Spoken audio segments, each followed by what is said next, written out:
Due তখন আবার কনকুবাইনকে থাপ্পড় মেরে বলে, তুমি আমার অজান্তে এত কিছু করেছ, তুমি এত সাহস কোথা থেকে পেয়েছ? কনকুবাইন বলে, ডিউ, তোমার সাহস কি করে হয় আমাকে থাপ্পড় মারার? তুমি কি ভুলে গেছো আমার মেয়ে কত কষ্ট করে বড় হয়েছে? আমার মেয়ে তোমার ডটার হতে না পারলে আমার মেয়ে কি কোনো হক পায় না? তখন ম্যাংম্যাংয়ের মা বলে, হ্যাঁ, সব সত্য এখন সামনে এসেছে, আর আমার মনে হচ্ছে ম্যাজিস্ট্রেট ঠিক সিদ্ধান্ত নেবে। ম্যাংম্যাং বলে, আমি আমার বাবার সঙ্গে আর থাকতে চাই না। আমার মায়ের যে দাবড়ি ছিল আমি সবটাই ফেরত চাই। চেংহুয়াং বলে, দাদাজি, সিদ্ধান্ত আপনাকেই নিতে হবে। ম্যাজিস্ট্রেট তখন বলে, ঠিক আছে, আমি এক্ষুনি ডিভোর্সের অনুমতি দিচ্ছি। এই মুহূর্তেই ডিভোর্স হবে, আর ওর মায়ের সব দাউড়ি ফিরে দেওয়া হবে। আর বাকি আছে ডিউ, ওর 1 বছরের বেতন কেটে নেওয়া হবে। আর কনকুবাইনের মেয়ে কখনোই ডিউয়ের অরিজিনাল মেয়ে হবে না। লিং বলে, না, ম্যাজিস্ট্রেট এমনটা করবেন না। ডিউ বলে, চুপ কর, এখনও তুমি কেন কথা বলছো?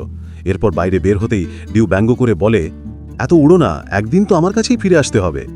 একটা মেয়েকে নিয়ে কতদিনই বা টিকবে?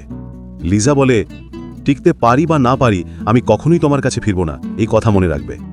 ডিউ বলে, ঘর আছে তো তোমার? অপেক্ষা করব যেদিন না খেয়ে আমার কাছে ভিক্ষা চাইতে আসবা।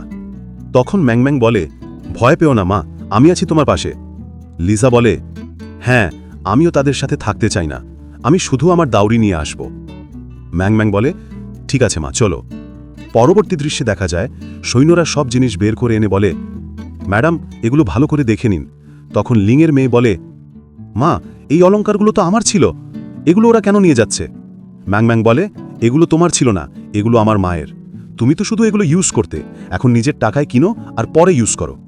এরপর তারা সেখান থেকে চলে যাওয়ার পরে ডিউ রেগে লিংকে বলে, যাও আর ওখানে গিয়ে নীল ডাউন হয়ে বসে থাকো।